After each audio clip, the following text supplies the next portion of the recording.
Right, we're stitching this really positive hoop this week using some arrowhead stitch. I've got this template which you can download from my blog, and I'm using some transfer paper with a Sublime stitching pen. I've got all these in my shop and I love them. I've used them for years. They've lasted for years. They are brilliant. You can get them in lots of different colours.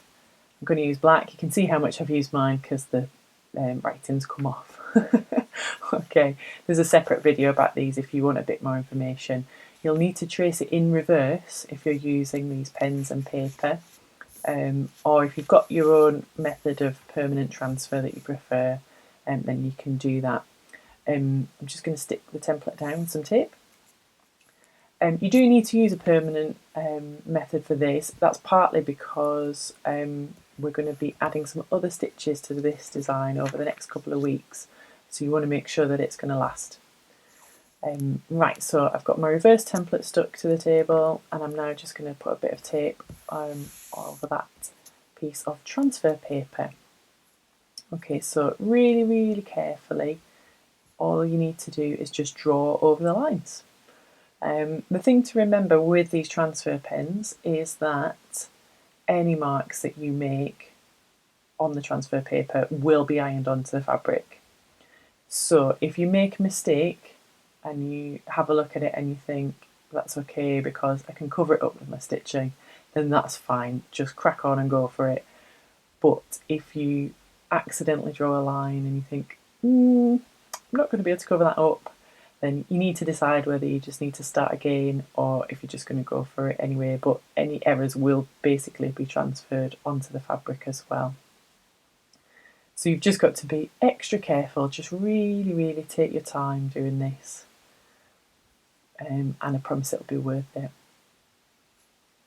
What I love about these pens is that they are super fine, which means that you can get all those little tiny details on when you're transferring a design. Now obviously this is just some text, it's quite thick, and we don't have lots of really intricate things to trace here, but I still prefer personally those nice fine lines. And you can get lots of other heat pens. I also stock the Prim ones on my site, and if you head over just to my main channel page over here on YouTube, you'll see that there's a video showing you how to transfer designs with this vellum paper, and in that I'm using the Prim pen as well. So the Prim pen is much thicker. Oops, I have gone a little bit wrong, but I don't think that matters. Just lift it up and check, that's fine. What was I saying? Oh yeah, the Prim pens, they're a bit darker but they're a lot thicker, so they're great for some things, but if you want that detail then I definitely recommend investing in one of these. Alright, so I'm almost there. I quite like watching things in real time, it's nice, isn't it? It slows you down. I could have made the video speed up a bit and gone a bit quicker here. Anyway, if you want to skip to the end, that's fine. I'm almost there though, I have only got one more letter to do. Here we go, so carefully drawing around that. And just, having it stuck down on the table means that it won't move around when you're tracing it, so that's really important. Okay, so if I take this off now, you'll be able to see we have a perfectly transferred design, and I'm going to just remove the tape here. Now, because this is text, it's obvious which way around it is.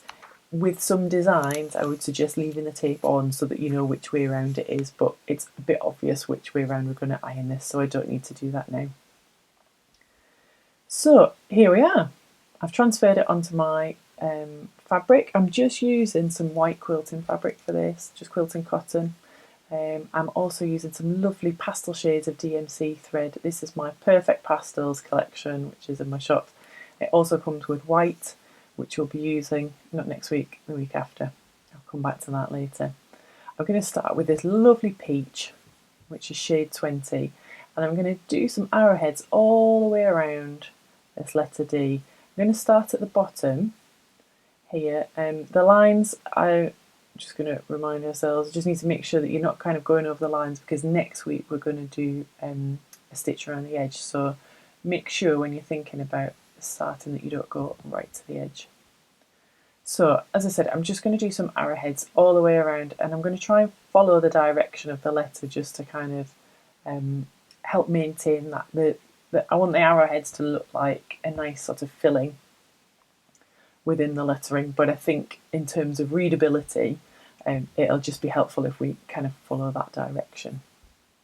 Okay, so I'm doing them from side to side here.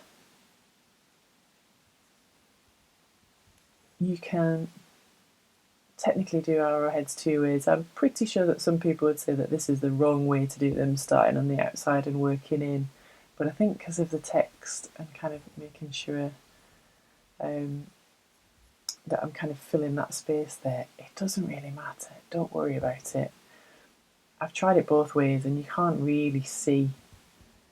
I can see that sometimes you might want to start at the point so you're not kind of getting yourself tangled up in knots, but honestly, just if you'd rather do it this way, that's fine.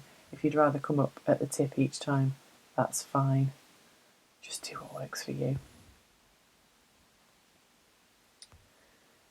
So as you can see, as usual, I am just freestyling where I'm putting these arrowheads. If you want to measure it out a little bit more accurately, then feel free to do so.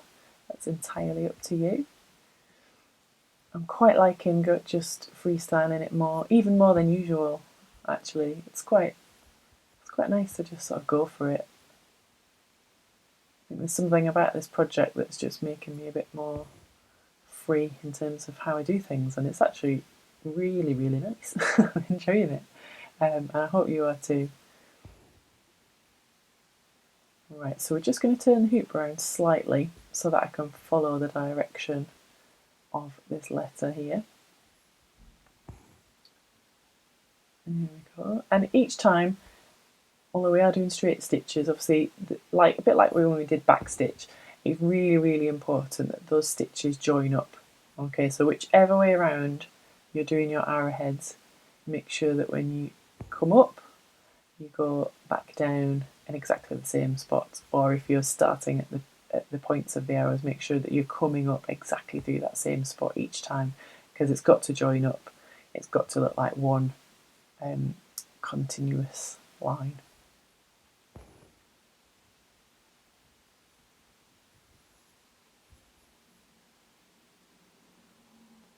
So moving round,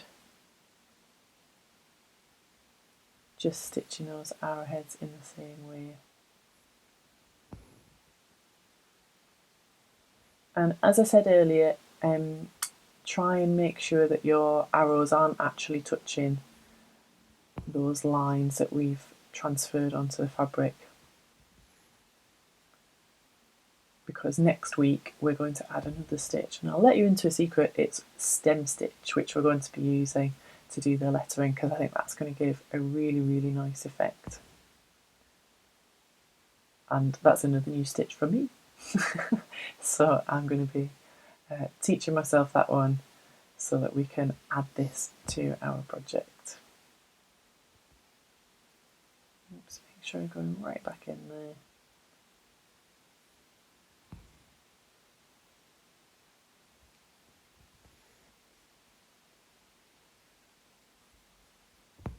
It's looking nice. I like using kind of these new stitches. Oops, just going to sort this out. There we go. I like using these new stitches in kind of different ways to how I've seen it. I mean, if you've seen my work before, then you'll know that I love a good quote. I love lettering. And so learning all these new stitches has just given me so many ideas for how to do it. So I think it's nice to use the arrowheads in these ways to kind of really make a feature of them within the lettering. And obviously a lovely little positive quote is going to help. It helps you while you're stitching. It's really nice to be stitching some positive thoughts. It kind of goes into your brain as you're stitching, even when you don't realise it. And then obviously afterwards when it's on display, or if you're going to give this hoop to somebody, it's a nice thing to have in your home or your office, or just a little positive boost. I used to think that quotes were a bit sort of twee, really. I never used to be a fan of them, but actually I've kind of, well, I've obviously changed my mind about that based on how many of them I've actually stitched now.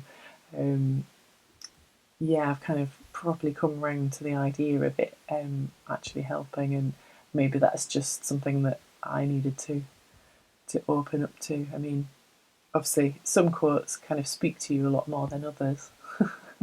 That's just normal. And if you've signed up to my newsletter, there are a couple of alternatives that you get in for this project as the bonus one this week. So if you don't really want to stitch to your thing, there are a couple of alternatives. So if you sign up, and don't worry if you've missed this week's already, because it does go out on a Friday, you'll get a link to this week's in next week's newsletter. So do sign up and you'll be able to go back and find these extra ones. Okay, let's just tie off at the back there. Try not to get myself tangled. There we go. Just trim that excess off. Super. There we go. So that's our first letter done. Marvellous. Okay, let's take that off. I'm just going to put that to one side in case I need it again. Now, I haven't planned these colours at all. You could sit down and plan it if you want to. I'm just going to... What do we like? Yeah, 964. What a lovely colour. You can plan it out completely before you get started if you want, or you can just do what I'm doing and go with it and see what takes your fancy as you go along. It's entirely up to you. Okay, I'm just going to split these. Oops. Trying to get myself too tangled. There we go. Right, and as usual, I'm just going to pop a bit of thread conditioner on this. It's something that I love stitching with, as you well know if you've seen all of these videos so far.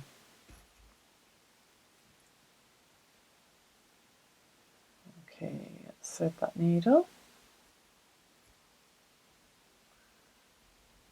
Here we go. Tie a couple of knots in the end.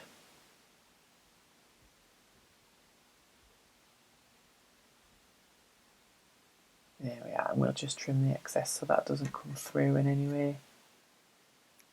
Right. Okay, so we're going to basically do exactly the same thing now. Okay, so obviously with the letter O, we're just going to go around in a complete circle, so exactly the same way. So in with that first straight stitch, and the second one at a right angle there. There we go.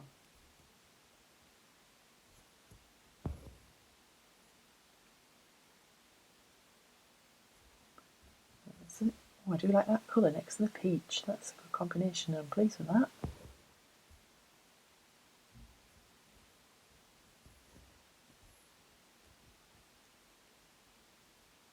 So move it round, and move your hoop round as you go in, just so that you can get those points in the right place. Make sure the points are right in the middle.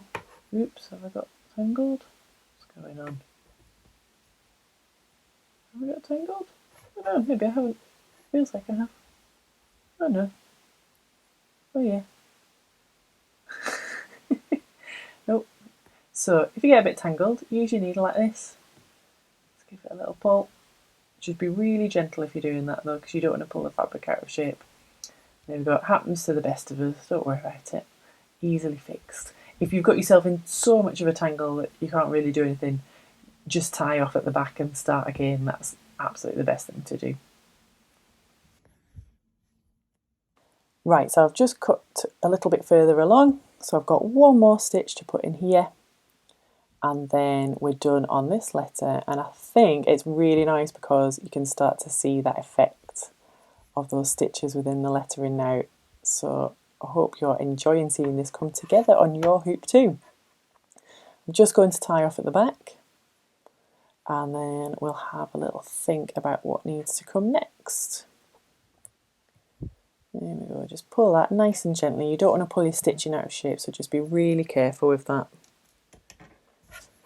Okay, so right, so I'm going to work out the other colours as I go along and basically stitch them all in exactly the same way. You'll need to think about the direction of some of them here, so decide which way you want to do the T and the G and things like that. So just, you might need a little bit of forward planning before you actually start your stitching. Just have a think about the direction that you're going in there. Right, it's a new day, it's a snowy day, so the colour's slightly different here, but as you can see, I've finished my arrowheads. These are the directions that I decided with for the letters at the bottom, just pointing you through those. So you can see that I've followed the direction of the lettering and just tried to do it as clearly as I can. That's what it looks like on the back. And so next week we're going to do the edges in this lovely shade of DMC. I've tried to match it up the best I can with a pen. I think 3 will work really nicely with these colours. So next week we'll do some stem stitching around the edge and then put some decorations with some different stitching the week after. So enjoy creating this week.